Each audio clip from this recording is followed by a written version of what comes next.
우와, 대박!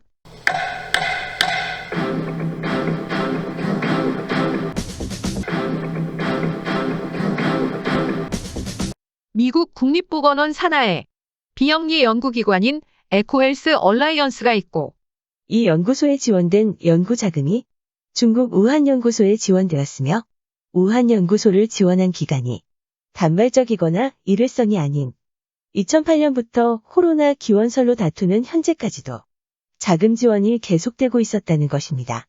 미국 보건복지부 산하 연구기관이 어떤 목적으로 지원했을까요? 무엇을 연구하는지 모르고 중국의 소가 자금을 지원했을까요? 절대 아니죠. 지금 문제가 된 코로나 유전자 변형 연구, DNA를 변형시켜 특정 병원체의 감염성을 높이는 연구를 지원했습니다. 그런 연구를 하라고 자금을 지원한 것입니다. 에코헬스가 지원받은 연구 자금은 무려 6,150만 달러입니다. 우리 돈 700억에 달하는 금액이며, 이 자금 중 많은 금액이 우한연구소로 넘어간 것입니다. 에코헬스 연구소 측은 문제되는 자금 사용에 언론의 논평 요청에 일절 응하지 않고 있습니다. 왜 응하지 않을까요? 미국 정부가 관여되어 있기 때문에 쉽게 응할 수 없는 것이고, 중국과 관련된 코로나 문제임에도 FBI가 나서지 않고 보건복지부 감사팀이 나선 것입니다. 에코헬스 얼라이언스 연구소는 그동안 코로나19 기원과 관련해서 미국 정부와 다르게 자연 발생설을 주장해 왔었는데, 자연 발생설 주장과 관련해 자연 발생설에 대한 정보와 문서를 제공해달라는 공화당 하원 의원들의 요청도 거부했습니다.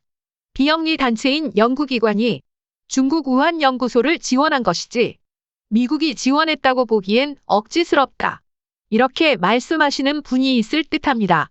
에코헬스는 국립보건연구원에 등록된 연구기관이며 세금으로 연구자금을 지원받아 운영되는 곳이고, 보건복지부에서 정기적 감사를 받는 정부가 원하는 연구를 대행해주는 연구기관입니다. 세금을 지원하기 위해서는 사업 목적, 즉 어떤 사업을 할 것인가, 사업 계획, 어떻게 사업을 수행할 것인가, 타당성, 사업 수행 PPT를 받아보고 보건복지부가 연구 진행을 맡긴 연구기관입니다. 중국 우한연구소에 자금을 지원하고 그 자금이 어떤 연구에 쓰이는지 모두 알고 있었다는 이야기가 됩니다. 트럼프가 우한이라는 연구소를 특정해 그곳에서 바이러스가 나왔다고 주장한 것에는 이런 이유가 숨어 있었습니다. 코로나는 자연계에서 볼 수 없는 유전자 변형 바이러스 조각을 가지고 있다. 이 유전자 변형은 중국 우한연구소에서 만들어졌다. 중국 우한연구소에서 변형된 코로나를 만들고 실험하다가 실수이든 고의이든 유출이 되었고, 중국이 이를 초기에 공개하지 않아 현재 지구촌에 재앙이 왔다.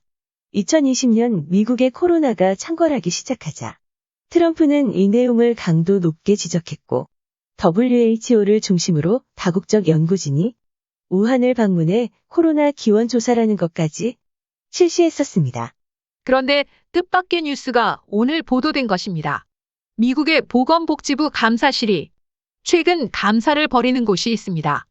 보건복지부 산하 국립보건원이라 불리는 NIH를 집중적으로 감사하고 있습니다. 에른스트 공화당 상원의원은 자신의 사무실에서 열린 기자회견에서 코로나의 기원을 찾는 것뿐 아니라 자금이 어떻게 사용됐는지 알아야 한다며 이같이 말했습니다. 국립보건원 산하 연구기관인 에코헬스 얼라이언스는 코로나19 진원지로 알려진 우한 연구소에 수백만 달러의 보조금을 지원한 것으로 알려졌다. 이 연구소에서 진행되는 기능 획득 연구를 지원하기 위해서 지원하고 있는데, 기능 획득 연구란 바이러스의 DNA를 변형시켜 특정 병원체의 감염성을 높이는 연구라고 말했습니다. 그러니까 이 상황을 다시 살펴보면 중국 정부는 코로나 바이러스가 연구소 인근 야외 시장에서 박쥐 등 전염된 야생동물 거래를 통해 인간에게 전파된 것이라고 주장하고 있고, 위성보 전문가들은 연방정부의 자금 지원을 받는 에코헬스라는 연구소에서 지원한 중국 우한 연구소에서 코로나 바이러스가 유출됐을 가능성이 있다고 보고 있는 것입니다. 미국이 주장했던 것처럼 우한 연구소에서 고의적이든 실수이든 인위적으로 개조된 코로나 바이러스가 나왔고 그 바이러스를 탄생시키라고 미국이 2008년부터 자금을 지원해왔다는 것입니다.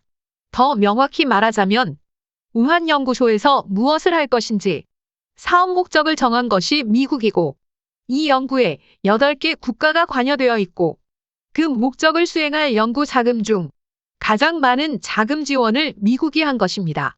이런 결과를 원했던 것인지는 알 수 없지만 통제하지도 못하면서 이런 실험들을 미국이나 중국이나 흔히 강대국이라 불리는 나라들은 왜 하는 것일까요? 세상에 나오지 않았으면 좋았을 코로나가 이미 세상에 나왔고 수많은 사람이 죽었고 고통을 받았습니다. 우리 대한민국 주한미군 기지에서도 탄저균 등 이런저런 실험을 하고 있다는 것, 전 세계 미군 기지에서 이런저런 생화학무기 실험을 하고 있다는 것, 자연 발생이 아닌 우한 연구소에서 인위적으로 기인한 결과라면 미국을 포함해 우한 연구소를 지원한 8개 국가 모두 중국보다 책임이 덜하지 않습니다.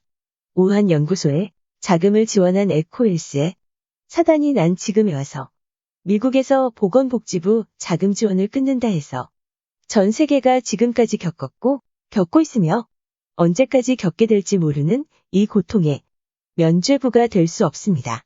미국이든 중국이든 어떤 나라든 사람을 죽이는 이런 연구가 중단되기를 진심으로 바랍니다. 바이든이 취임하고 나서 외교를 통한 미국 영향력 복원을 하려 하고 있습니다.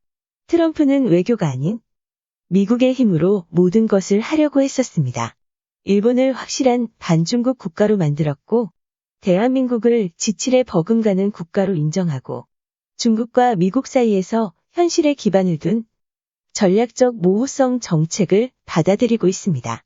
나토 전략회담, 지칠 정상회담, 러시아와 정상회담, 중국과 대화하기 위한 기본 토대를 만들었습니다. 바이든이 원하는 것은 무엇일까요? 무엇을 원하든지 간에 어떤 결과가 나오든지 간에 미국은 감당할 자신이 있는 나라입니다. 이란도, 중국도, 러시아도 그 수모를 당하면서도 미국과 단교하려는 나라가 없습니다. 우리도 미국과 멀어질 필요는 없습니다. 그렇지만 미국과 세계가 인정하는 만큼 의견을 내고 주장을 해야 할 필요가 있고 지칠에서 우리가 보았듯이 일본 스가요시 총리는 올림픽 지지만을 원했고 한국 문재인 대통령은 세계 방역의 중심에 한국이 서겠다고 말했습니다. 미국이나 주요국이 시켜서가 아니라 내가 자격이 있으니 내가 하겠다는 주장을 했고 백신 제약사 CEO들이 찾아왔고 지칠 국가들은 부정하지 않았습니다. 국격이 이러한데 임기 마지막 해인 것이 참 아쉽습니다. 힘을 내기 쉽지 않은 기간이지만 남북의 여러 문제, 한미 간의 여러 문제에서 남은 임기 동안 지치지 말고 주장해 주길 희망하고 부탁드려 봅니다. 오늘 영상은 여기까지입니다. 고맙습니다.